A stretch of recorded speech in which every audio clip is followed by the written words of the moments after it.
Well, good Saturday morning, friends. Mark Holmes here, of course, with my buddy Cowboy Joe Boo, as well as Joe Bear in the house. And as always, I want to say thank you all for watching, commenting, subscribing, and being part of the Joe Boo Sports Report. Without you guys, as well as you ladies, you know that this literally does not work. So let's get open for business here and let's wake up the football gods. We're going to have the latest on Jason Peters' situation. We didn't get a no. He didn't get a no, but it's going to take some time because we got to make a roster. We'll get to that in just a minute. But before I do, let me say shout out to Jason Renfro. Jason Renfro ended up winning the Mel Renfro autographed Joe Boo t-shirt. See, I've been, here like Eminem, yo mama, I'm cleaning out my closet. Well, I'm cleaning up the workshop, getting ready for the season because next weekend I'll be knee deep and probably having the smoker going and getting ready to start barbecuing and everything for game day because we are going to be live streaming starting at 12:30. We're going to be covering the Eagles game, the Washington game simultaneously. We'll be checking in on Rio. We'll be checking in on Philly 500. We'll see them. We're going to roll into the 4 o'clock game. We're going to watch the Giants, okay? I don't know Pizzle, since this is his swan song, his last year of being Cop Pizzle, if he's in fact going to live stream. If it is, we'll have the Pizzle meltdown cam. And then we're going to roll into the, the peak, the Dallas Cowboys. That's right. So we're going to have a busy week, and I'm going to have some people over. The mailman's going to be coming. He's going to be delivering, I believe, DMV, of course, E2 Blue, Michael Anthony Fitness. I'll be here. My wife, Tracy, will be here, as well as other people. We are going to have a game day experience, of course, and I've got to get things ready. And I got to clean up something because I'm not trying to bring a whole bunch of people over here when it looks like ass. And so yesterday, I found all of the shirts that were autographed last year at the Hall of Fame. I got a couple of Charles Haley's. I've got Tony Dorsett. I've got Cliff Harris. I've got a lot of signed autographed. I'm telling you, you think I'm lying? Look at this. This is the Joe Boo Rally t-shirt.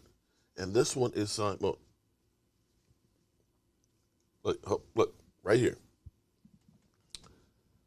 Charles Haley. Charles Haley. And so what we're going to be doing is, during our live streams, we're going to be giving these away along with Joe Boo merchandise, okay? I labor making all kinds of stuff in my workshop and stuff, and we're going to be giving that stuff away to you, the fans, as a thank you. So let's get on to it because I need to get this stuff done because I still got more work to do on the outside because I want it to be pretty. I want it to be pretty when you guys come in and look. All right, so here's what we know as far as Jason Peters. Jason Peters, they were encouraged by his, as we were being told, he was encouraged by the physical. Everything was okay. He's been working out, over the last couple of months. He's been hoping to catch on to a team. He is from Texas and stuff. And the question is, because Jordan Schultz posted his signing would allow the Cowboys rookie Tyler Smith to stay at guard and learn from the best ever to do it, and then Jason Peters as a starter. I'm not sure that would be able to happen in a week. I'm not sure that Jason Peters would be able to by Tuesday, because that's the league office will be closed for the holiday on Monday, Labor Day. On Tuesday, which is the beginning of the game week, which would be Wednesday practice, Thursday practice, Friday recovery, Saturday walkthrough, and then game. I'm not sure that you're ready to plug him in off the streets without really digging into the playbook and understanding everything and working with the team. I just don't think that can be the case, but I could be wrong. And knowing the Cowboys, what they've done with Anthony Barr and basically with guys with injuries, they've been worried about soft tissue injuries. So they've been taking them bit by bit, starting them out on the bands and things and working on the conditioning before they throw them to the wolves. So this probably, in my mind at least, and I'm just a guy with a day job and a voodoo doll, so I don't know Jack, it would not be a week one plug him in. But it's depth on the roster. And here's the thing. Generally speaking, you need a great offensive line. Contrary to popular belief that everybody looks at the quarterback solely and the offensive line is an afterthought. The Bengals had a bad offensive line last year, and they got to the Super Bowl. They didn't win it, but they got to the Super Bowl. That's more the exception than the rule. Kansas City went to the Super Bowl their second time. Their offensive line had problems, and it prevented them from winning the Super Bowl again, even with Pat Mahomes. This is a worry for the Dallas Cowboys because right now you're seeing the Dallas Cowboys offensive line in transition. It started, of course, when our center Travis Frederick, ended up with the Hillian-Barr syndrome. That was the first shoe to drop. And we still have not recovered from that situation. Hopefully, the third season is the charm for Biotish, and he starts really picking it up. If he doesn't, you got to go elsewhere. So we still have a problem there. Zach Martin is still the steady. Zach Martin is incredible. Tyron Smith has been actually an issue for quite a while now. Tyron Smith is one of the best tackles when he's playing. Problem is he's no longer playing consistently anymore. At best, you might get 5 games out of him this year. Last year, you got 12. The year before, you got 2. And your best ability is your availability. And unfortunately, this feels so much like with Tony Romo. Late in his career, you always had to worry, is Tony Romo going to make it through? It wasn't about his ability because Tony Romo could will the team to win when he was there. But if he's not there, which was a realistic thing because he constantly ended up getting hurt. 2015 season, boom. 4 games. We were 4-12. The next year, first preseason game. Boom, gone for really the whole season. Dak took over. And so that's the problem now. So you need to be transitioning into the future. Now you look at it and you say, well, you got Terrence Steele over there who this is only his 3rd year. And you may have Connor McGovern, who's in his 3rd year or 4th year, finally actually getting the starting nod. The offensive line is not good. And that can be problematic. What we have to hope is, as everybody has said, that Dak is in the best shape of his life. He may need that to be running for his life. And we also need the coaching staff to be able to coach in and help the offense, help the offensive line. And that's going to be on Kellen Moore. And we have yet to prove that that's going to be the case. We've seen in the past when the Cowboys lose a player, they just act like the guy they're throwing in is that same player. Well, reality is Tyler Smith may become a great player, but he's not Tyron Smith right now. Jason Peters is a great player, but he's not Tyron Smith right now. So how do you help those guys? And that goes on to Kellen Moore. So the doom and gloom has set in. Vegas has dropped the odds for the Cowboys winning the division. You've got Eagle fans that are descending like cockroaches or cicadas here on the channel that believe that they are the be-all, end-all. But see, predictions are like assholes. We all have them. Now, I got 2 things that I want to show this morning because I think it's actually very relative from Get Up, where they talk about what the Cowboys' issues are, so to speak. So let's go to the tape here. But Dak Prescott, as the leader of this, he says these young guys are going to step up. When people were asking him about all the doubts about the young receivers and the rookie left tackle, he said, quote, "But y'all hadn't seen me as a rookie either. I love it. Keep writing, keep talking. We're for it. We know what we have. We know who we are. We know what we're going to do." You're 6 years old playing pee-wee football. If you ain't got nobody to block them up, your quarterback gonna get hammered. That's just what it boils down to. Because I used to do it when I was playing defense in pee-wee football. I understand where Dak is coming from. But these unknowns makes me nervous. Losing Tyron Smith. I had Tyron Smith the 2nd most important player on the Dallas Cowboys football team. Not because he hasn't missed time. We know he's missed time. Continuity, a veteran presence on that offensive line. And I know Zach Martin is there. But somebody going to be playing left tackle that ain't played a lot of it. And you talking about these wide receivers and these weapons, I'm concerned about that. Listen, the last team that won a Super Bowl or went deep into the playoffs without a left tackle, I need to find out who it is because it is one of the most important positions in football. And other than that, like, I'm confident about the defense. I'm confident that they can have another big-time year under Dan Quinn, and we know what Micah Parsons is. But if Dak is telling us, just wait, y'all ain't know me as a rookie, please, Lord, let it be the case. I just don't see it right now. You know, but he's the guy. And Dominique, I told you earlier, we had Tad, Dak's brother, in the mentions earlier this week because there are so many questions about their team. I think the answers are all Dakota Rain Prescott. I think that's what it's all about. It's about him taking the next step. He has proven himself to be a very good NFL quarterback.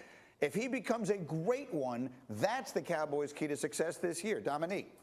I mean, I agree, I guess, but I feel like we're creating an unfair expectation because as Marcus just said, there aren't quarterbacks or teams that succeed without offensive lines. And next most important thing to a good quarterback is receivers that get open. And he doesn't have as many and catch the ball consistently. He doesn't have as many of those as you would like. So while we create these fictions around these other quarterbacks like Tom Brady with the Patriots when they didn't have the weapons that he needed, he wasn't good. Then he went down to Tampa. He's awesome. The same thing happened with Matt Stafford. It happens for all of them. So we are creating this expectation that Dak Prescott is, if they don't perform this year, he hasn't elevated to great. Find me a great quarterback that don't have a great offensive line. Last 2 years, we saw Aaron Rodgers win MVP. Offensive line, best in the league.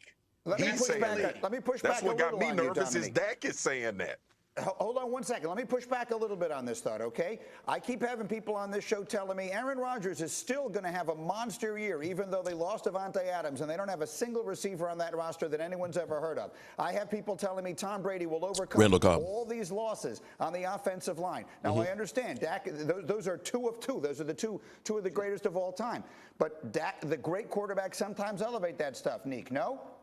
No, they don't. Aaron Rodgers' offensive line is still going to be great, and maybe he'll have a good year, but he won't have an MVP season. And we'll see about Tom Brady. The fact of the matter is, as Marcus said, the one time when I went against this rule of having an important offense or having an offensive line is very important was when Patrick Mahomes was in the Super Bowl against the Buccaneers. And I learned my damn lesson. Never doing it again. If you cannot protect that man, I don't care how good he is.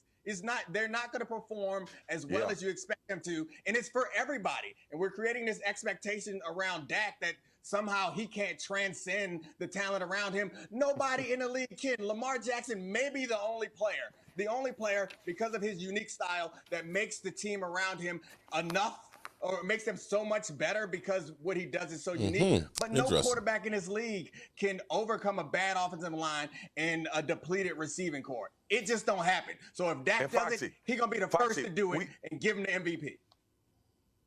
We don't even have to go back that far. We don't have to go back as far as the Super Bowl. Yeah. Do we not remember what the San Francisco 49ers did in the NFC Championship last year? I mean, or in the second round of the playoffs against the Green Bay Packers? Like, that was an offensive line issue. That was a not being able to block those guys issue. Listen, I love the confidence, but guess what? All 32 of these damn teams got confidence. Even the Jacksonville Jaguars think they could win their division, and everybody else. I am going to wait and see. I ain't bullish on it because I don't know what your offensive line is. Wow. You know, I want to read something else here. The definition of predictions. An act of saying what will or might happen in the future. Prediction of an earthquake, a statement about what will or might happen with the weather. Predictions are examples. Predictions are like assholes. We all have them.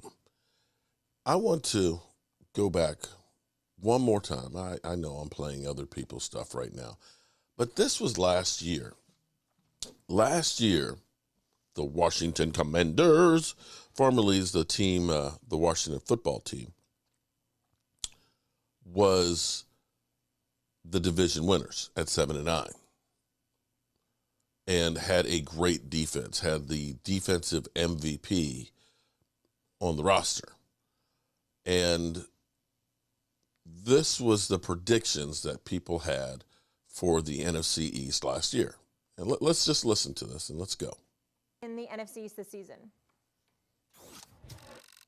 It's got to be the team with the best defense, Molly, and that's the Washington football team. And I know that goes against everything that's gone on this offseason. I love Dak Prescott. He deserved his money. Quite frankly, he deserved more. So congratulations on your contract, Dak. But Dallas may as well be called Alice because they have no D in Big D. And if you're not going to have a defense, if you're not going to be a team that can slow down any of the opposition from an offensive standpoint, then I can't pick you. New York Giants, I like what they're doing. I love Patrick Graham and his defense. Daniel Jones, the jury's still out. But from a weapon standpoint, you add Kenny Golladay, you get Saquon Barkley back. I love what the offense can be, but I still need your quarterback to be a little better. The bottom line, Molly, and of course the Eagles are the Eagles. We really don't know what you're going to get based on Jalen Hurts, and they really don't think, or they're not showing us they want to win. And so when you add all that together, I think I know more about the Washington football team. The best defense in the division. You finally have a veteran quarterback in Fitzmagic who can pull the trigger. You have weapons. Terry McLaurin, to name one from an offensive standpoint. The running back, I love Gibson's. So overall, from a physically tough standpoint with Ron Rivera, I just think the team that I know the most about is the Washington football team. And I'm a defensive guy. And I think if you look at the Super Bowl, we saw that if you have an offensive line and you have a defense, it really doesn't matter from a quarterback standpoint. Just ask Patrick Mahomes. Your defense better be able to line up and play. Well, Washington clearly has the best defense, and Dallas clearly has the best offense, and the Eagles are in shambles right now. But the Giants are the pick, and I admit to a big blue bias. I'm not running from that. But the Giants are the pick because the Giants don't have as good a defense as Washington. They got a good defense, better than the other two teams. And they don't have as good an offense as Dallas, but they got a good offense. It should be better than the other two teams. And they got a coach. And they got the return of Saquon Barkley, who, by the way, here we go again. Had 2,000 yards total yards from scrimmage as a rookie. He should be entering his prime now. That was behind a bad Giants offensive line. Now, the Giants' offensive line still not anything to write home about, but now they've played together another season. They have used draft capital on improving the line and free agent money on improving the line to where this season it should be better than at any point in recent memory, even if that only makes it low average. That's a big improvement for them. Kadarius Toney is a weapon. I just mentioned Saquon freaking Barkley, right? Look at the receivers. They bring in Golladay. Slayton's good and getting better. Never mind, Shepard and Ingram as a tight end is a real weapon. They have weapons on offense, an improving offensive line. And look at the quarterback, Daniel Jones. He actually was really good on deep throws last year. He had a bum leg, right? So on one wheel, he's not the same threat because he's a real running threat. He should be healthy this year. Year 3 is when we should see behind a real offensive line and Saquon Barkley there, his improvement. Defensively, they're already solid and should get better. In a weak division, I think they're the best balanced team. I don't believe in Fitzpatrick over the course of an entire season. I don't believe in the Cowboys defense, but I believe in Big Blue. Go Big Blue! Well, look, I'm going to say this. I ended my relationship with the Dallas Cowboys about 2 years ago. Wow. But I'm not going to sit up here and be biased because I'm a Cardinals fan now. I'm going to give props when props due, okay? The Cowboys has the best team in the NFC East, period, point blank. You know why? Because their offense is so potent. Their defensively, they'll figure things out, Booger. But look, offensively, you have Dak Prescott, who is going to be the best quarterback in this division. You have Ezekiel Elliott, who possibly could be the best running back. We know how good he could be. He's going to come back on a mission. And let's not talk about the receiving core, right? The receiving core that they have to run and put up a lot of points, stretch the field, the deep threats, the slant routes. I could go on, but I'm going with the Dallas Cowboys. I'm not about to dive in deep with you and Max because, Max, I don't even know how you could even stomach to say the word New York. Wow. You done turned your back on New York, the state of New York, so many times that you even picked the New York Giants. Yankees, Giants, Nets. Boy. What are you talking about? No, Okay. Lakers. All right, we watched enough of this to get the gist of it. You know, as everybody's going through and talking about how good the Eagles are, that's what they were doing about the Washington Commanders. And, you know, they weren't saying much about the Dallas Cowboys last year. In fact, they predicted that the Dallas Cowboys defense was terrible. And it's amazing how, regardless of what people thought, that defense turned around and became one of the strengths of our team. You know, again, Booger McFarland literally called our defense Alice. Alice. And then they praised the signing of wide receiver Kenny Galladay. And Daniel Jones was about to step into it, and Barkley was back. Gibson. Oh, he was going to be great. Right now, Gibson, he might get the start because the rookie got shot, but he was relegated to punt return. And, of course, Ryan Fitzpatrick didn't make it through the first game. I say all this because predictions at this time of year don't mean anything. It's a guess. It's a forecast. It's what I think, what I believe. The reality is nobody knows what's going to happen. And anybody who tells you that they do, they're lying to you. And with that being said, we're going to go get to work because we got a lot to do between now and next Sunday. I appreciate you guys. And as people have said, you know, good Lord, seven videos on Jason Peters. Well, I guess you watched all 7 of them to know that there were 7 of them. And, you know, I'm making up for the time that we didn't have all those other free agents. You know, if we were the Eagles and we were signing a free agent every other day, well, I wouldn't need to do something about Jason Peters. But can't I just enjoy the fact that we're actually looking at bringing somebody in and spreading the joy and the love? Oh, well, I guess it just is what it is. No matter what you do, somebody's going to hate you. But here we go. You know how we roll. Peace out. Our folks here, and as always, I want to thank you all for watching, commenting, subscribing, and being part of the Joe Boo Sports Report.